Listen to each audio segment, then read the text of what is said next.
Hirsch, your email today was seriously cute. Really? Now, did you just receive that as a compliment or did you hear it in some other way? Well, your tone of voice indicated that it was a compliment. Okay. But had you, well, you know what? This is a good discussion. I'm glad we're talking about this today because had you written it, you know, seriously cute with no real explanation or anything, I might have thought, I don't know how to take it. Is there a comma between seriously and cute? Is it are you doing a play on words? Did you think I was being too precious in my discussion of the title of the article that Nancy's talking about is um, am I a luxury brand in my dreams? Basically was the answer. And that is kind of being cute with the idea of am I a luxury brand? Yeah. So before we go any further, it's worthwhile introducing ourselves. I'm Dr. Nancy Zara. I'm the sales whisperer. And I'm Hirsch Repun, your personal brand builder and resident cute guy on the Yes, you're team. cute. I'm the cute guy on the team. Cute. But you're right. You heard tone in my voice. And when something's in writing, we don't always get the tone. Now, as you know, sometimes when things are in all caps or bold or italics, there's meant to be some sort of tone or some additional information to accompany the words. But it's so apt to be misinterpreted because there is no uniform standard for what does it mean when you're in all caps? What does it mean when you're in bold? These are things that are left to the individual person to interpret. So seriously cute. And as you indicated, punctuation is also playing a role. Seriously cute. Is there a comma there? Is there an exclamation point later? Is there even a question mark? It all changes the meaning, doesn't it? Yes. It reminds me of Hamilton. In the show Hamilton, there's an exchange between Alexandra, his sister-in-law, and he who always have kind of a little bit of a romantic tension. And she said to him, I don't know if your letter was dearest Alexandra without a comma or, dearest with a comma, and it's confusing me. I'm not sure how to take it. And it's like, it really, these little things do matter. But the reason we're talking about it today is because we often get into how important it is to be sincere, to be vulnerable, to reveal your emotions to a certain extent, to certainly be personal in your branding and your sales. And so, at what point are you being too cute or are you being too funny or too real? Well, and I appreciated what you said right at the outset, and you used the word insincere or sincere. In other words, that sense of, is that word cute? What is it connoting? Is it connoting something genuine and sincere, or is it just the opposite? And isn't it interesting how that one word could be taken either way, right? Yeah. And again, perhaps context, perhaps punctuation marks, convey some of how I should take it. And I also thought too, Hirsch, that as a woman saying to you, it's seriously cute, whether you might actually find that offensive because cute is often a word associated somehow with a more diminutive or feminine energy. Do you know what I'm saying? Yeah. Hence I thought that cute could rub a guy the wrong way. Yeah, and it could. And I think that it's worth saying that there is often a struggle in the masculine sense that guys have to be seen as tough, or guys have to be seen as strong, and that if cute means that in a way they're just not as strong or powerful or tough, it's almost as bad as cute, which is sometimes to a woman perceived as not beautiful, not glamorous. You know, that cute is somehow a diminutive. It's a not quite as. Exactly. And so if you were to tell me that something I did was seriously cute, I probably would take it more as an offense. Of course, tone would matter and so forth.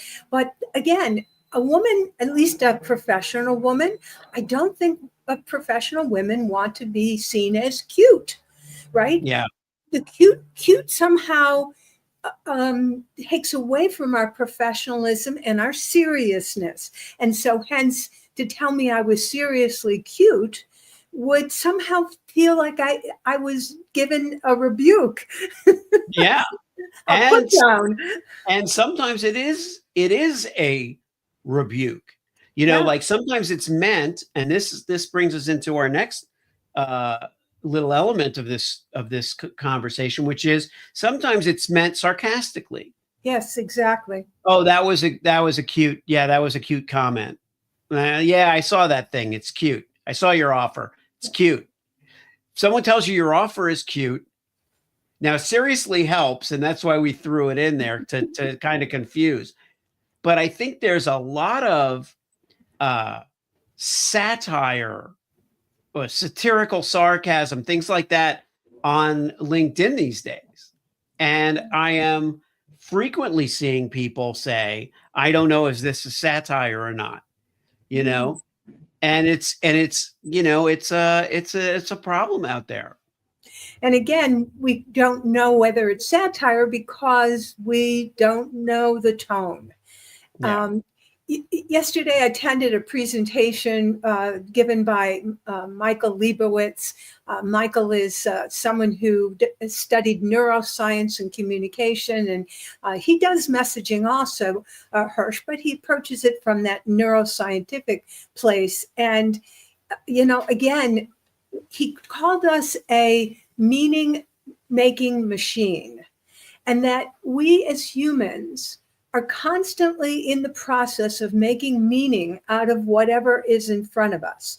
Hence, the meaning of seriously cute or any other phrase is something that we're just falling into, constantly making meaning. And for some of us, we approach meaning in I'm going to say a lighthearted, a loving, a positive way. And maybe it's because of our own self-esteem, self-worth, etc. I don't hear seriously cute as a put down. Others of us come wounded, right? There's a place, we may not see it, the clothes are covering it, but there's a wounded place in the individual, and hence words and phrases like, you know, immediately get glommed onto that place, and it hurts even more because we're making meaning out of something that wasn't meant in that direction. Yeah, the intention and the meaning. And what I think we're getting at here, and you can add to this, of course, but I feel like the intent and the meaning, the safest way is to be extremely clear. Clear to yourself as far as what you want to accomplish, what your meaning and your intention is when you're writing a post, when you're designing your offer, when you're designing your bios and so forth.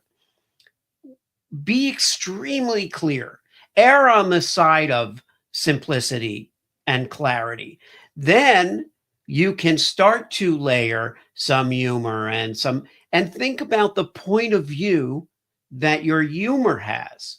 What kind of humor is it? If you are going, and I think about this is something that, by the way, none of us are immune to this process. None of us are above this process. We should go through this every time.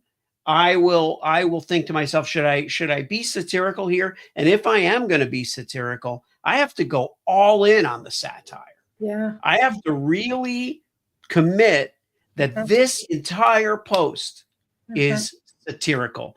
There isn't anything serious or me. I can't say, but seriously, we really need to do this. I can't do anything that's serious in that post if I'm going to be satirical.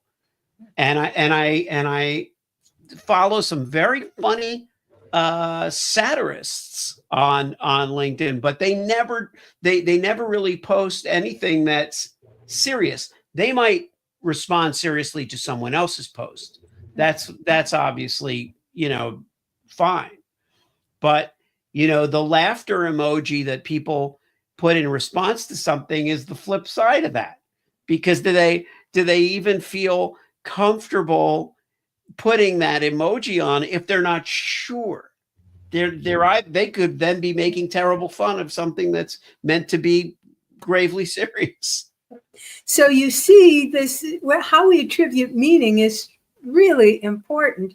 And a couple thoughts come to my mind. One is, who does seriously cute? So I'm going to look at the personality styles. As many of you know, that's my area of specialization. And the person who likes to be cute, especially with words, that bon mot, to use a French expression, that clever repartee, the person who is witty that way, it's the number 8 style. Now, the number 8 style is that person who thinks and takes a deep nosedive into a subject matter. They value intellect, competence, learning, information, etc. I give numbers to the buyers to represent how many touch points are needed before someone can make a buying decision. So the number 8 buyer is the most careful, most considered, most thoughtful of the buyers. They take the longest time, but they're also the cutest when it comes to their material. They like to poke fun at things. They like to find humor, and it's very dry. So satire is a great vehicle for them to express themselves, and it allows them intellectually to find the right ways to express something that hopefully the other person sees as humorous. And when the other person doesn't, wow, the number 8 says, oh, they're clearly not a number 8. They're not like me. That's interesting as well. The intermingling of types, Yeah. and we've touched on that, by the way, Nancy. But I don't know if we've ever dedicated a discussion to the intermingling of personality types. In other words, when 4 meets 8, or when 2 Oh, meets 6, that might be it's fun true.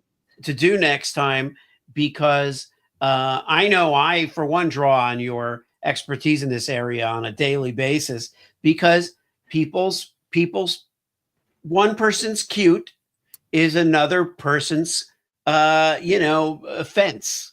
Yeah, and exactly. and Exactly. slight. One person's and speaking in the larger sense, one person's compliment is another person's slight.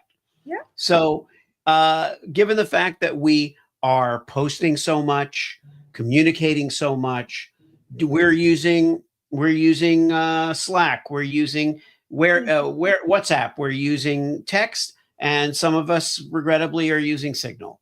We probably should, but if it works for us, but we're using different ways of communicating, and yet we're communicating more than ever. So we really should have the benefit of a protocol that works for our personal brands and our personalities. So I had to laugh when you said we're communicating more than ever, because there's a lot of noise, but that's not Yes. communication. Okay? Yeah. Right.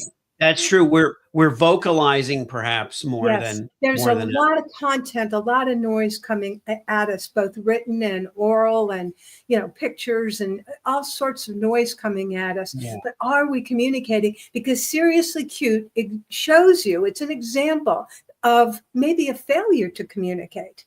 Yeah. Well said. You made an excellent point with that.